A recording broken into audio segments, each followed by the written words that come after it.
In this video, I'll show you how to create a WordPress ebook store in just a few simple steps. So without further ado, let's get straight into it.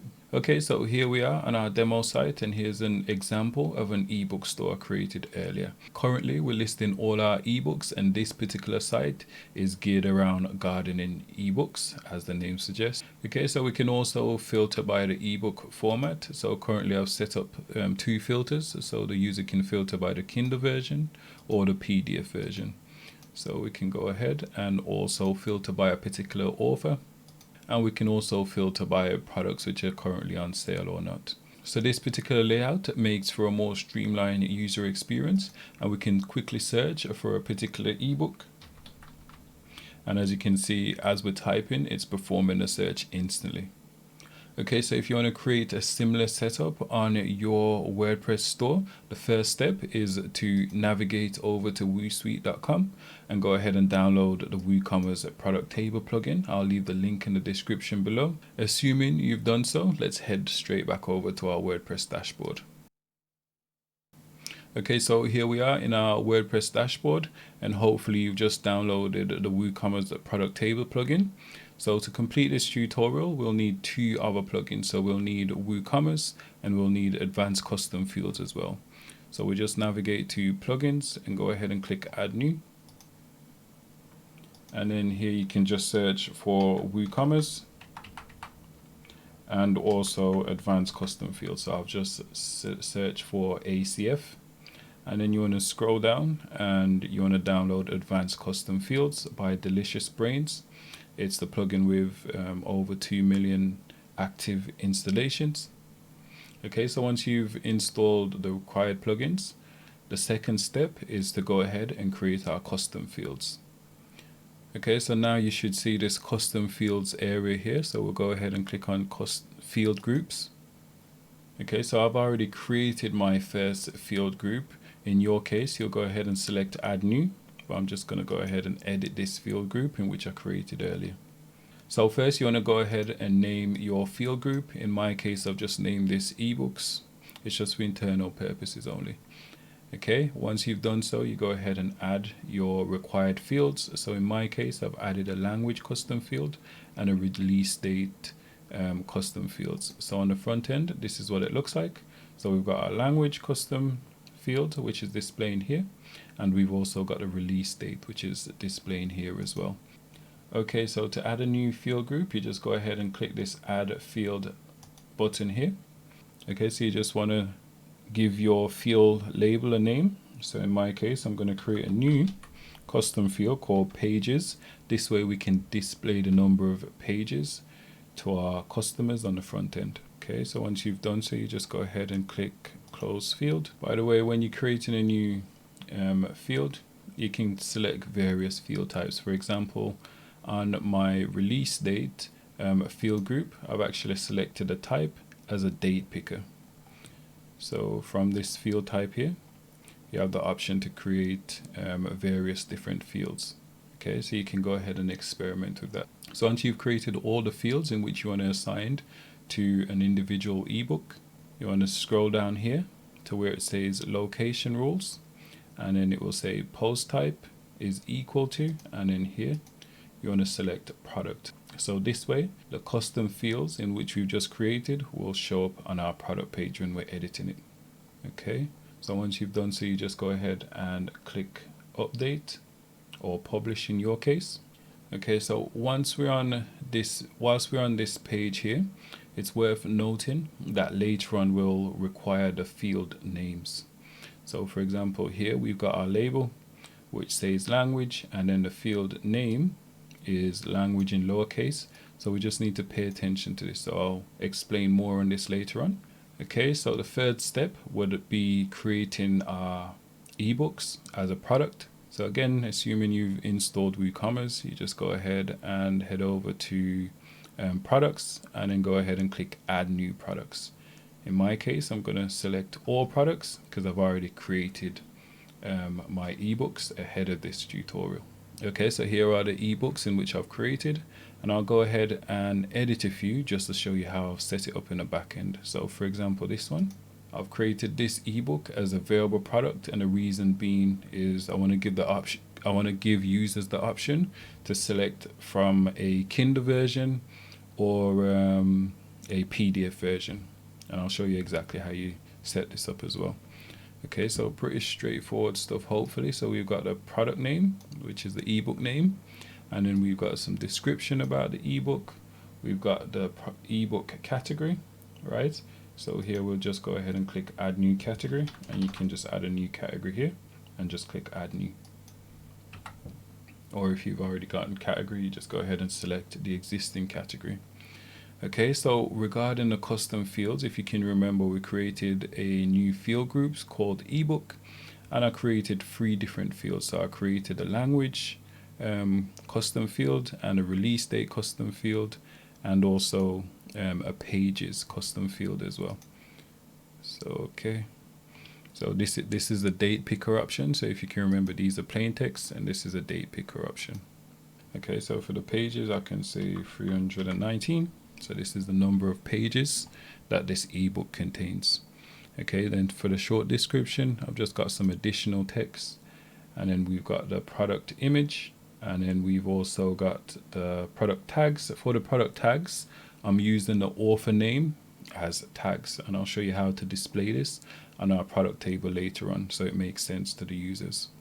Okay, and then here where it says product data, I've selected a variable product, and then for the inventory, so on the inventory for the SKU code, I'm using the IBN code as a SKU code. Okay, so to create our variable product, I've created a separate video showing exactly how you create a variable product. So I'll quickly give you a high level overview of how to create a variable product. So the first thing you want to do is you want to create your custom attributes, and I'll do this on a global level. This way we can use it for filtering our products. Okay, so you just go attributes and go ahead and create your custom attributes there.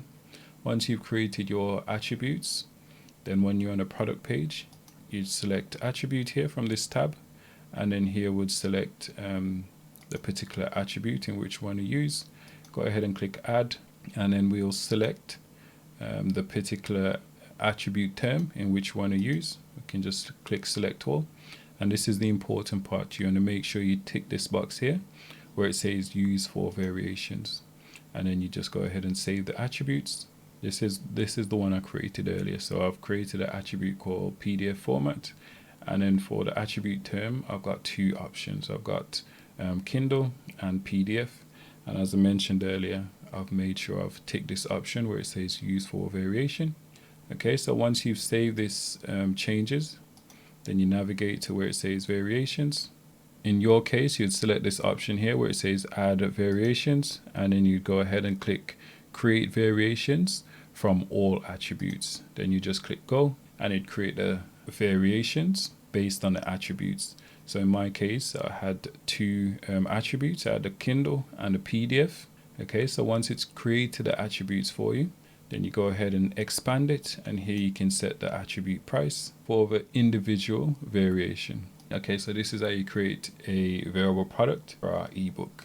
Okay, then I'm just going to update this since I've just made some new changes for this new field I've added. So let's go ahead and click update. Okay, then I'm going to head back to all products, and I'll show you exactly how I set up a single product. So this is a variable product, and I've created a few single product. Okay, so one thing which I didn't mention not too long ago is for our ebook, we want to make sure we select this option here where it says downloadable. Okay, so when we select this option, you'll see that there's some new fields which appears. So this is where you'll add the particular file for the ebook in which a user will purchase. So you just add the file here. Go ahead and choose the file. Yeah, so you just insert it here. Then you'd give the file a name and just say download, right? So we've got the option to limit the number of downloads after the users purchase the product. And we also have the option as well to set a expiry date for the download link after they've purchased the product. Okay, so it's the same principle as well for the variable product. I just forgot to mention it. So we've got product name, description, same as before. Category, tags, we use an author name for the tags, product image, and we've just filled in our custom fields here. For the pages, we can say 254. We've got a short description as well, and then we've got the price of the product. So you just want to go and repeat this process for all the ebooks that you'll be adding to your store.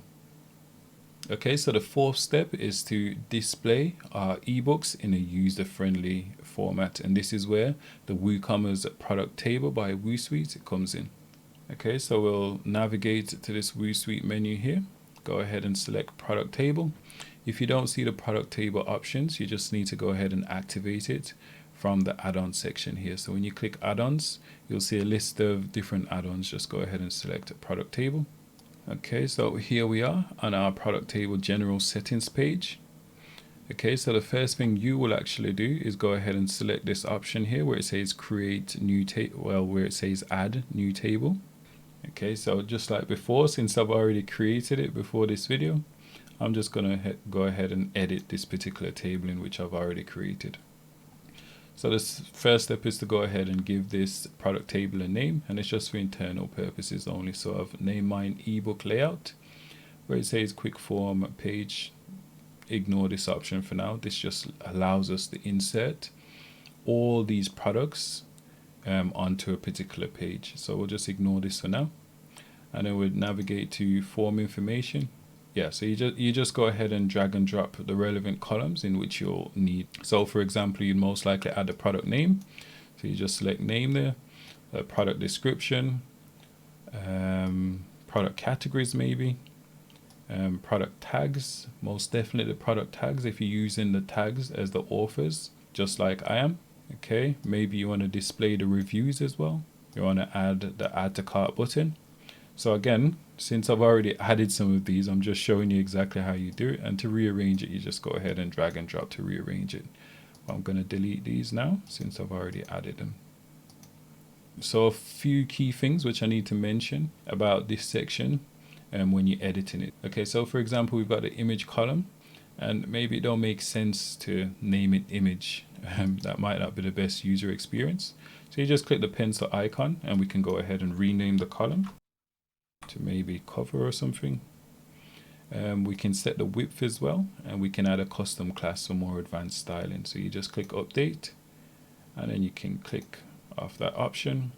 Again, with names, we can title it something like title, right? So it's the ebook title, and then we'll go ahead and update this option.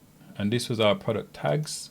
Okay, so I've just renamed the label to author, so it makes way more sense to the users, but this is just our tag widget.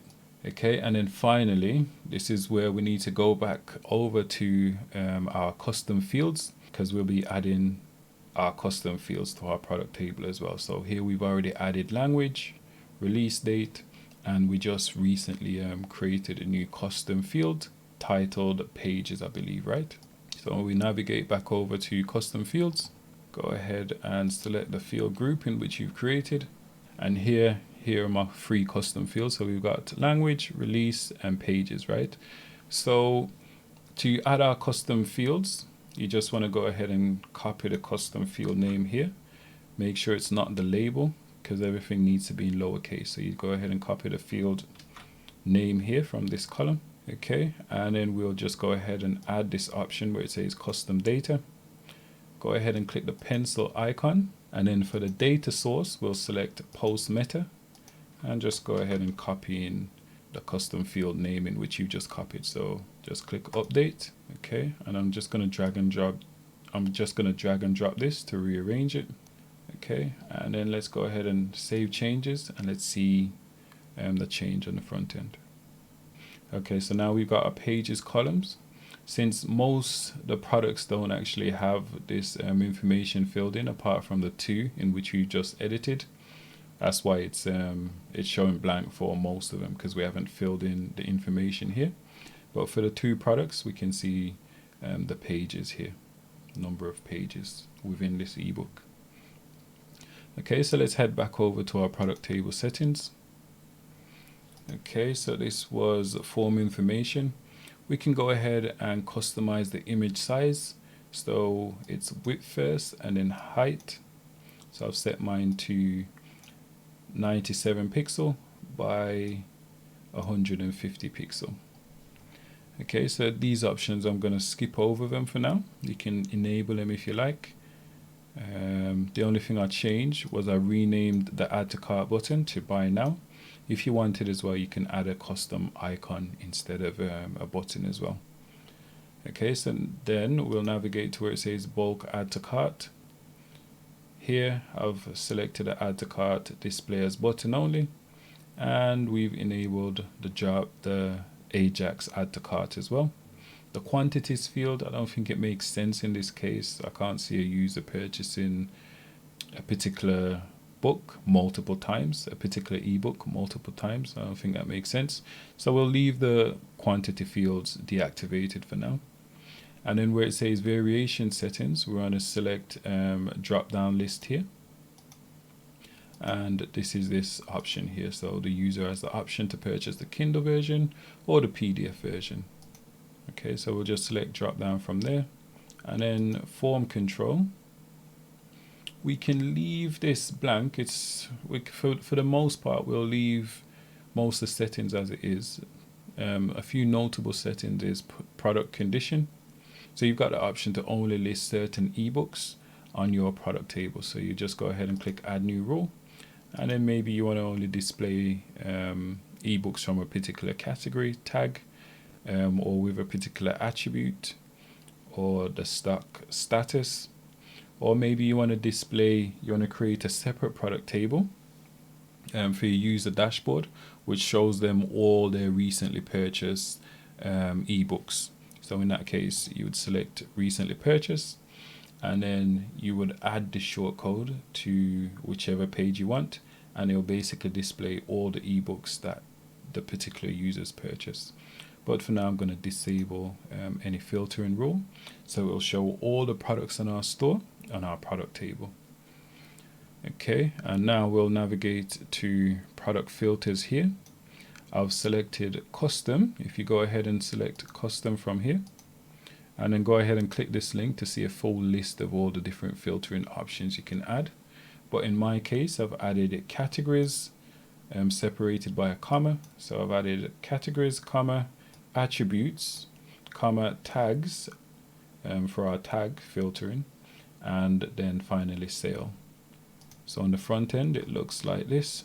So we've got the categories filter, we've got the attributes filter here, right? Because this option was created via the attributes, and then we've got the tag filter, right? But we've renamed the tag column into author, so this is why it's showing author here.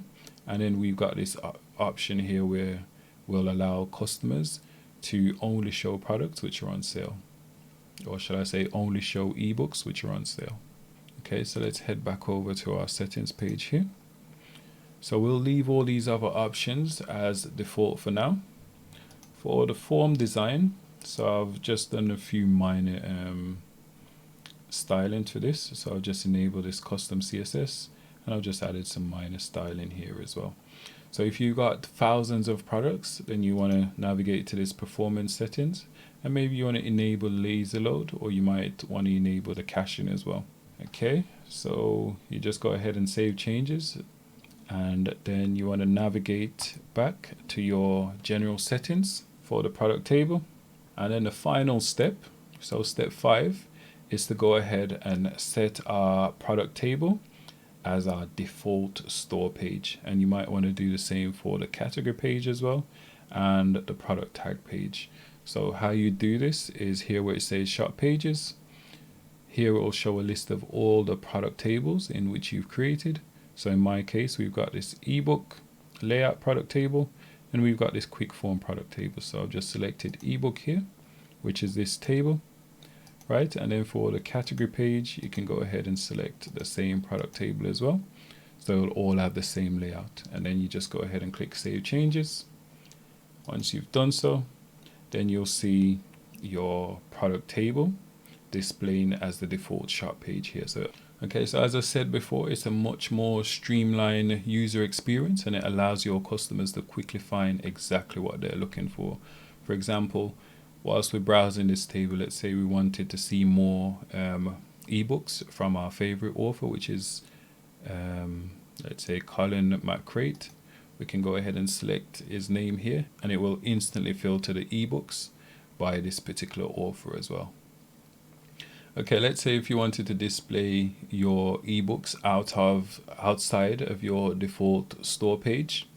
Let's say you wanted to create like a recommended reads club, or you wanted to include it in a particular blog post you're writing. Then you just navigate over to your dashboard, and then we'll just copy this shortcode for the product table in which you've just created, and then you can just add a new page or insert it into any page or post on your WordPress website.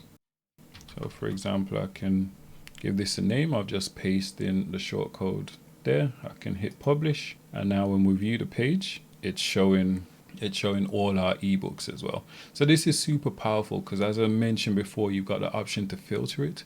So maybe you want to filter it by a particular author. The combination and possibilities with this plugin is limitless, and I look forward to see what you do and create with this plugin. And that's how you build a WooCommerce ebook store in just a few simple steps. If you enjoyed this video, please like and subscribe for more videos like this. If you've got any questions, leave it in the comment box below, or reach out to support and we'll get back to you as soon as possible.